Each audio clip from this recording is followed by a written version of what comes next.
Hello.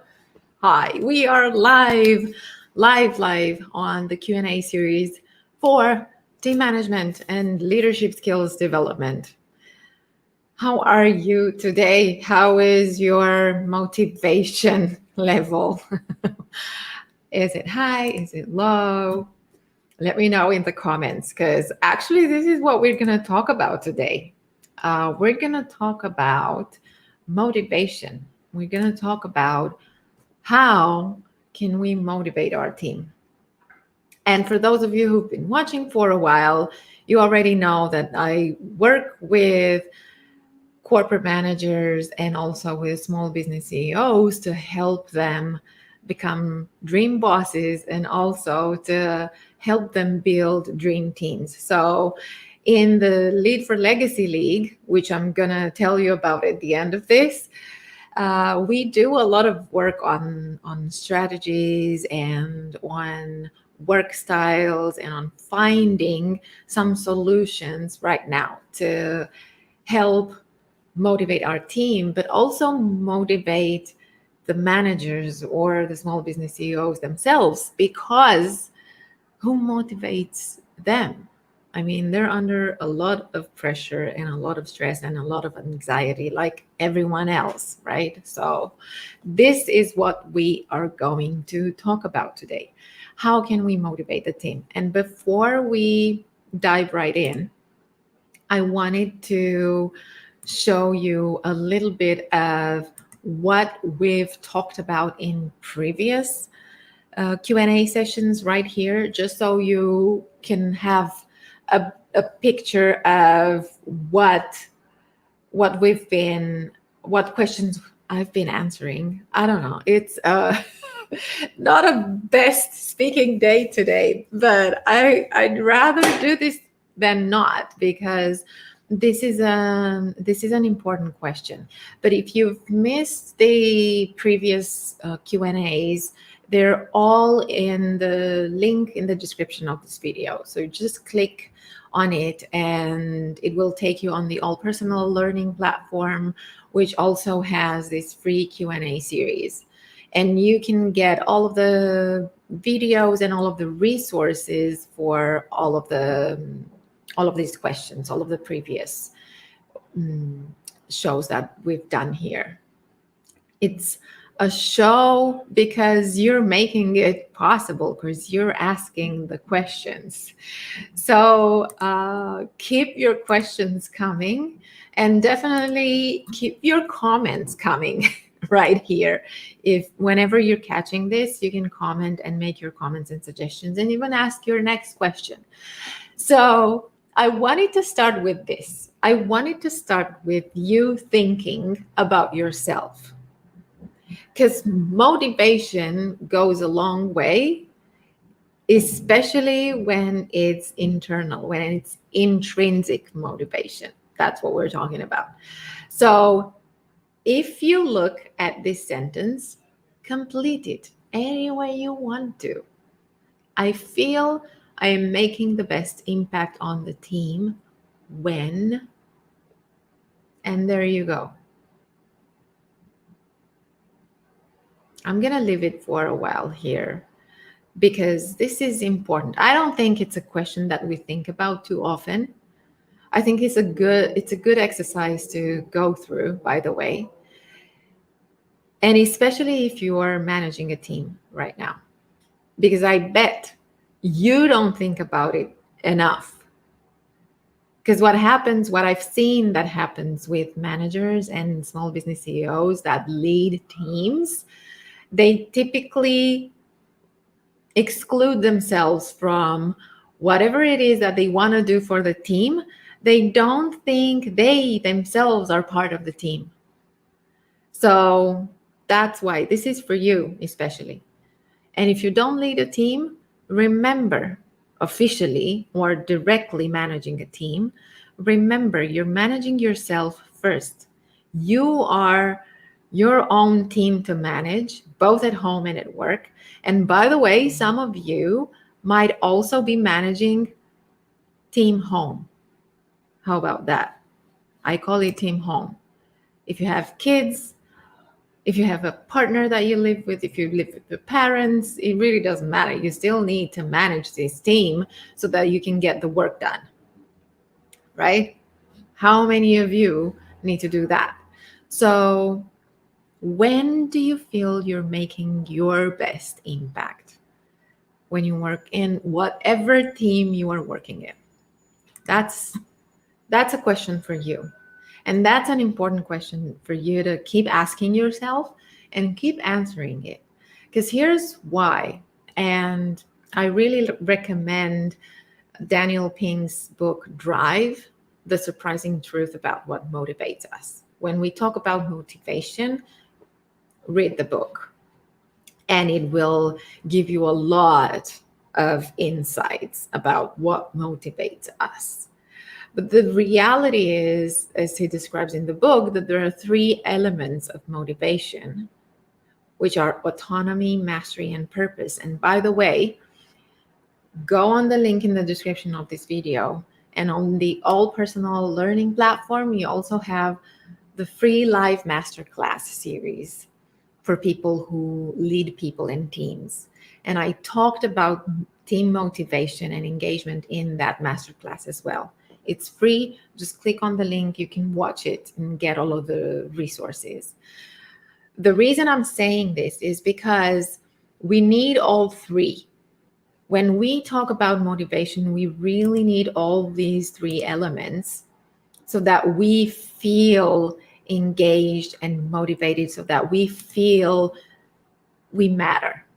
At the end of the day, that's what we're striving for, to feel that we matter. We want to know that what we did mattered, that what we said mattered. And then all of these 3 elements have a role to play. So you have autonomy, mastery, and purpose, and they're interconnected. And autonomy, absolutely, it speaks for itself, right? I need some time to do my own stuff. I need to be able to work independently. I need to be able to have my own opinions and ideas and the right to express themselves. Again, both at home and at work. Mastery, I need to be able to improve. I need to be able to grow. We as people, we're all about growing. Life is all about growing and developing. So mastery is crucial. And then purpose. Purpose, again, I want to know that I matter. I want to know that I have an impact. That's a good impact for everyone around me. And then when I have all of these 3 elements working together, that's what motivates me. The reason I'm starting with this is because you, as a team leader or a team manager, you can only motivate your team up to a certain point. After that, it's down to each individual to know what motivates them. You can't motivate somebody externally indefinitely. Where there is no intrinsic motivation, things are not gonna last. So long term, that's not sustainable. That's why I'm saying intrinsic motivation is what we're looking for. And there's another thing that has been going on for a while now with the crisis. And by the way, there's in that live masterclass series, there's also a video about managing change and crisis. And talking about motivation, the way that the crisis affected everybody is that in any change, you have a very high emotional toll. With the crisis, the emotional toll is just bigger. And the thing is, here's the trick. When our emotions go high, our rational side goes low. In other words, when I talk to you and you're emotionally charged, if I don't address the emotions first, if I don't take care of that, if I don't help you feel heard and understood, and accepted with that emotional charge, then I will not be able to carry on a rational conversation, because when we're emotionally engaged, we cannot be extremely rational about the discussion. We can't have a rational discussion the way that we would normally have it. And this is what the crisis has done to all of us. We like it or not, we believe it or not, whatever it is, to all of us. It just enhanced the emotional toll. It enhanced the anxiety, frustration, the stress, even fear, insecurity, you name it. A lot of emotions that were amplified by the crisis, by the change that already happened. That's basically what a crisis is. So, where that comes in when it comes to motivation, that means that if you want productivity, if you want collaboration, if you want people to perform at work at high levels, then the emotional part of this needs to be addressed. And that means a whole lot of team communication. That's what this basically means, because that's where you can address all of these. And now, I really love this quote. That's why I wanted to share it with you. In teamwork, silence isn't golden, it's deadly. Deadly. And I'm not kidding. It's if you cannot talk, if you can't laugh together, you can't cry together, you don't have a team. You just have a group of people who work together. But the whole concept of a team is that you have these people that work together and trust each other.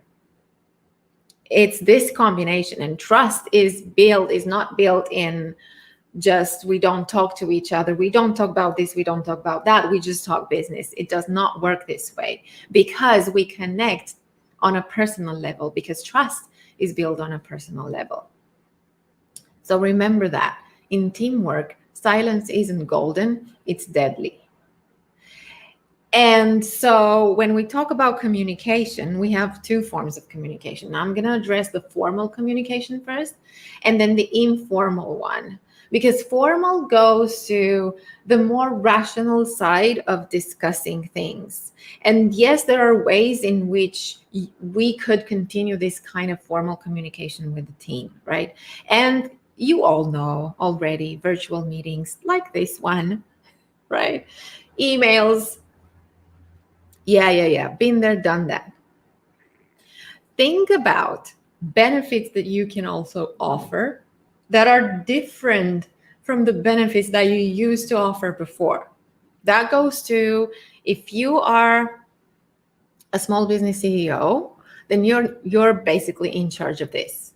If you're just managing a team, if you're a mid to senior manager, you're not at the executive level, but this is something that you can discuss with your HR team or HR department, because these might help. I mean, you can look at the benefits that you used to provide for your people, and then look at benefits that you can offer now that they actually need. And one of them can be a meditation app subscription or fitness app subscription, right? Because a lot of the stress and anxiety and relaxation and you name it can be addressed through this, right? And it might be helpful. And actually, you can check these things with, you go to your people, talk to them and see what's possible for right now. And for right now, and for probably even moving on further, because we don't know how long this lasts. And anyway, this is healthy, right? If you used to offer gym subscriptions, now you can offer online app subscriptions. or meditation, yoga, fitness, whatever works, or maybe people can choose, right? So it's not, I'm just giving you some ideas here. Paid lunch, right? If you used to have to buy lunch for your team meetings, if you had bigger team meetings once a month, now you don't have them at work, but you do have them with people working from home. But you can still, I don't know, either provide tickets, lunch tickets, or you can order lunch for the team and it can be delivered at home. So there's ways of working around this to keep that sense of belonging, of I care about you, of what can I do? How can I help? What can we do to keep feeling that we are a team and we're not isolated and alone and forgotten?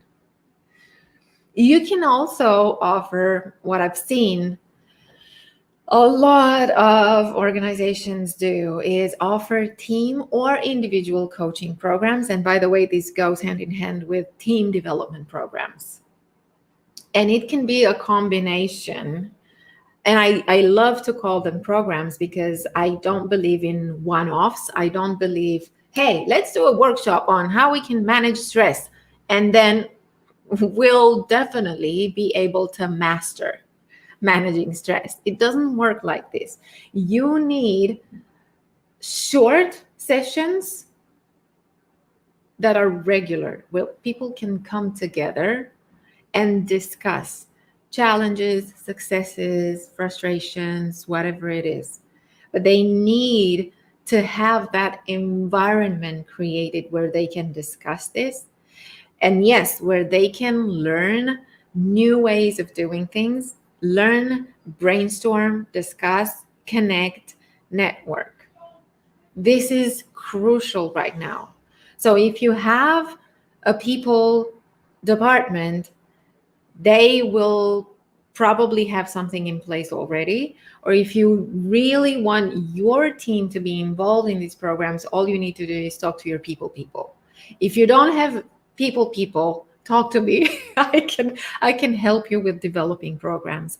But the whole point of this is to create the environment, because it's that environment that helps people connect. And it's that way of connecting that keeps your culture in place. Because if you want to keep your culture of collaboration and high performance and motivation and caring, that's the only way to do it, especially in a virtual environment.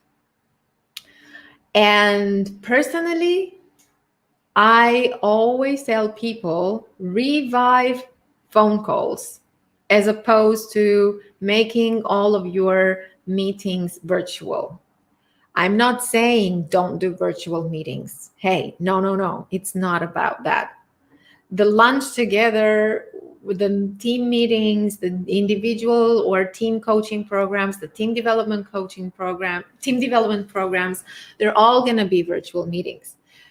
But if you can have a phone call with somebody on the team, the one-on-one conversations, sometimes they're so much better than having a virtual meeting. If you don't have to share the screen or share documents, if you just need to catch up, sometimes a phone call is so much more powerful, because you can have your walk and you can actually enhance the way that you brainstorm and network together. Just go for a walk and have this meeting while you're walking and see how that goes.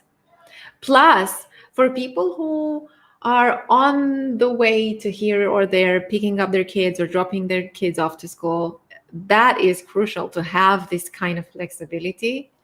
And also for people who are auditory and who don't need to see the images, they just need to hear the other person speaking and themselves speaking. This is absolutely amazing what a phone call can do, because you're not stuck to the chair. You're not glued to the chair anymore. You can actually move and talk at the same time.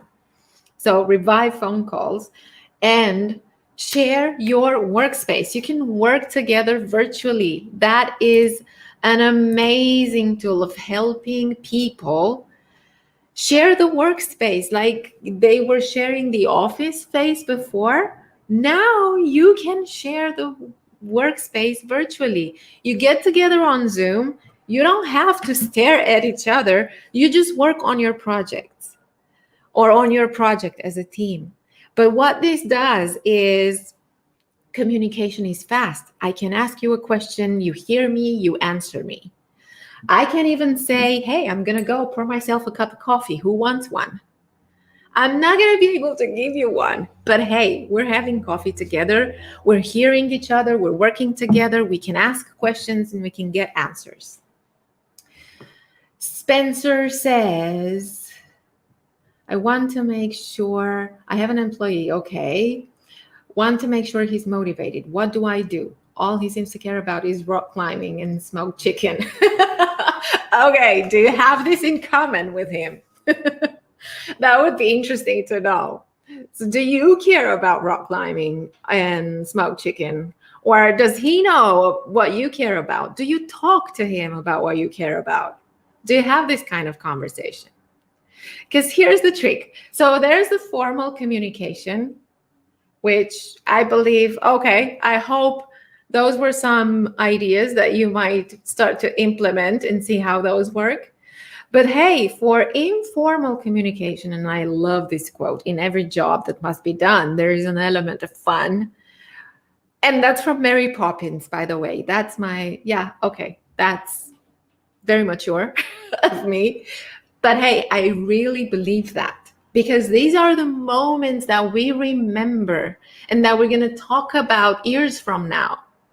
And here's the trick. With informal communication, really, the world is your oyster. And you can organize virtual breakfast, virtual lunch, coffees, parties. Don't forget about, if you used to celebrate birthday parties, don't forget about that. Just because you're not sharing the same physical space doesn't mean you can share the virtual space. So you can organize it. And you can, not just you as a manager, but you can put your team to work and organize that party. Somebody can organize a party. Somebody can organize the next team lunch. Somebody else on the team can organize the breakfast together every other week or something like that. It doesn't have to be all on you, the manager or the leader. And it's so much more powerful when you open it up and you discuss with your team, hey, what can we do, people? Because I have some ideas. What ideas do you have? Who wants to take on what? It's all about team leadership. It doesn't have to be everything related to what the manager does or says or. Okay, so not enough. Okay, Spencer, so maybe there's something that you can start talking about with your employee. So you can start sharing these things and can connect more. And are some other ideas about, and these are for bigger teams, but you can use that, by the way, talking about topic-focused stuff.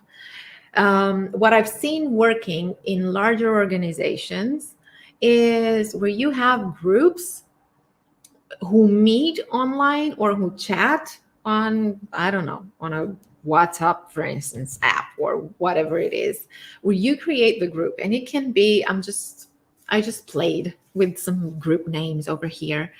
Story reading, right? For people who love to read stories, share stories, are all about storytelling.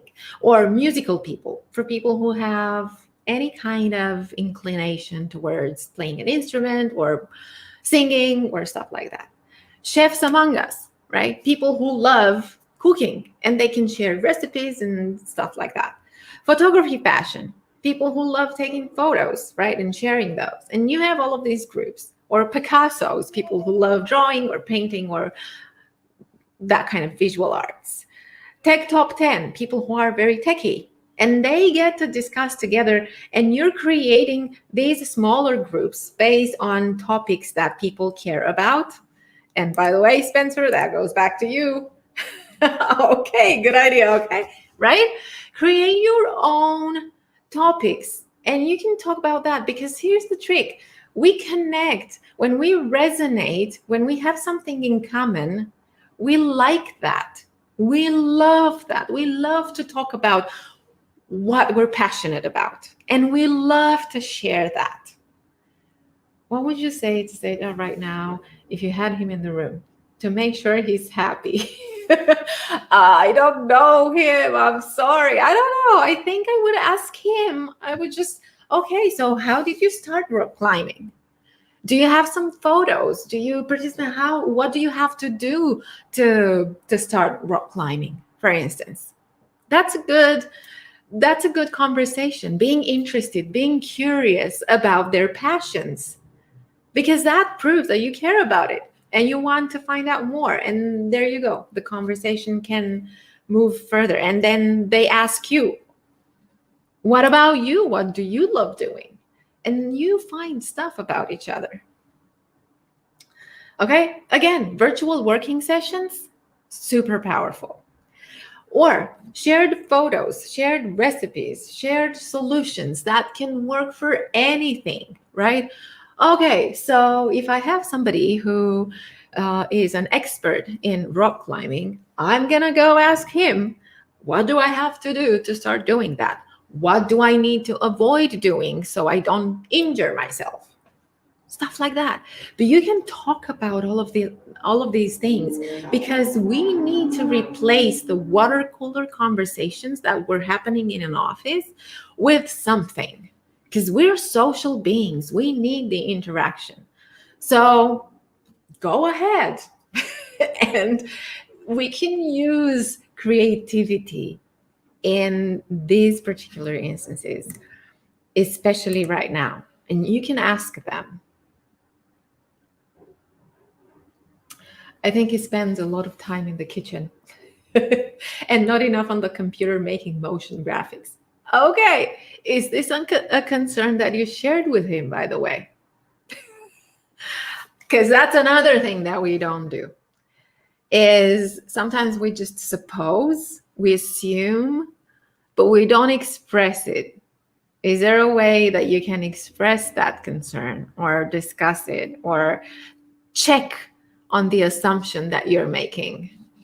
Because it's an assumption at this point if you don't know for sure, right? It's easy to assume that people don't do the work because we don't see them. But actually, what these times have proven is that people work longer and more because they work from home, because there are less distractions, because they don't have to commute, they don't have to go anywhere. I talk to a lot of people who spend almost all of their day out of their chair, on their chair, glued to the desk, and not moving enough, right? So, but that's another long conversation. Another thing that you can pay attention to is just pay attention to your people, because that has a lot to do with productivity. And this is an important thing to focus on, because at the end of the day, what you want to do is have all of these questions answered. You want to be clear on what your strengths are, on what you contribute best with, what your most effective work is, what do you value together, what might we not be paying attention to, what are the tensions here, right? And the tensions, they don't necessarily mean conflict, but it can be, oh, I think they're not really doing the work. And there's a tension right there. The next time that you meet, you're going to have that thought, that assumption on your mind. And unless you express it, there's going to be something there that's rusty. And I talked about assessment tools that you can use so that you can find out what your working style is, what your team's working style is, If you didn't watch this one, that's actually, I think it's the second one. So Q&A 2. So you can check the link in the description, and you can get you can get the replay and also the resources for that. And the reason I say that is because motivating your team means that you need to know what your impact is and how you're working, your working style and their working style, because that helps you understand what motivates them. And that needs to be part of the conversation. Yeah, you're very welcome. You're very welcome, Spencer. I really hope that was helpful for you. Okay. So you need to focus on purpose, to accommodate styles, and to understand what their motivation and engagement triggers are. And you can do that if you have conversations that are both formal and informal, that are both business and more personal, passion focused. Because that's the thing. A passion that I have for something else means that I can bring that kind of creativity at work and start being creative about how I do things and contribute to the team, to our goal, to the business. They're not separate things. And we can the minute we tap into people's powers and people's passions, that's when they start to be motivated and engaged. And that's when they contribute. And that's the beauty of it, because you don't have to do everything. You don't have to be the director of the movie and tell everybody what to do. They will come up with their own ideas. And what about your motivation and engagement? Who motivates you? How do you motivate yourself? Who takes care of you? Because I see a lot of managers, a lot of team leaders isolated, asking, okay, what can I do for my employees, for my team? But who takes care of you? How do you take care of you? And where do you feel supported and helped? And where do you brainstorm? Where do you get that peer support? Because you need to get this. Leaders who ask for help, those are the ones who are going to be able to help others better. So work out your skills like you work out your muscles regularly. Get that power of community. Find your tribe, have those conversations with like-minded people, and get support and brainstorm with your peers. That is crucial, because that gets you out of isolation with a purpose, and it gives you more ideas. It boosts your creativity and also your motivation and engagement.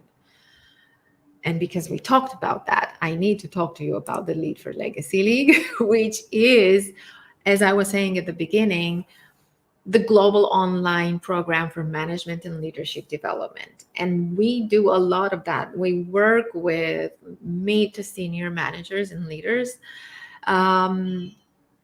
on strategies and assessments and solutions that they can take back to their team or to their organization. And the beauty of it is that there are people from different companies, different industries, even different countries and continents that share similar challenges and that brainstorm together to find solutions together. Because right now, nobody really has the recipe of what works long term. So there's group coaching, there's training, there's brainstorming, Q&As. We invite guest speakers depending on what the members need to hear people speaking about. So if you want this for yourself, this is a monthly membership, so you can stay with us for a month, see how this works for you, and then decide to stay with us for longer. You decide. And this is why I believe in that, because it's your decision after all.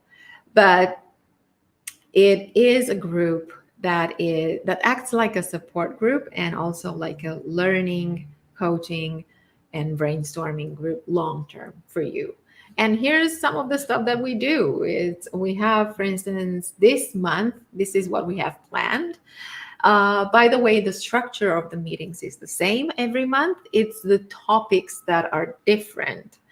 So, for instance, on Tuesday, next Tuesday, we're going to discuss, apart from the self-care for high performance mini training, what we're going to do is we're going to discuss about how we can measure utilization, how we can measure overload and workload so that we can then make a business case and discuss what options there are for us to be able to support our team better.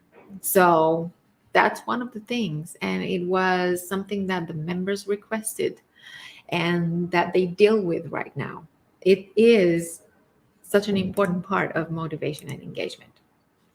Okay, so that being said, again, I want to thank you for sending your questions. I want to thank you for commenting and for watching and staying with me. And keep those questions coming. Next Tuesday, I'm going to have a guest, which I was supposed to have this Tuesday, but it didn't work because the power was shut in the building where I am, where I work from. So I couldn't come out live. So the next guest is going to be on Tuesday, and we will talk about coaching, about what good coaches are all about, and about what bad coaches are all about. Okay. Until then, take care. Have a great day. And keep yourself motivated. Okay. Bye for now.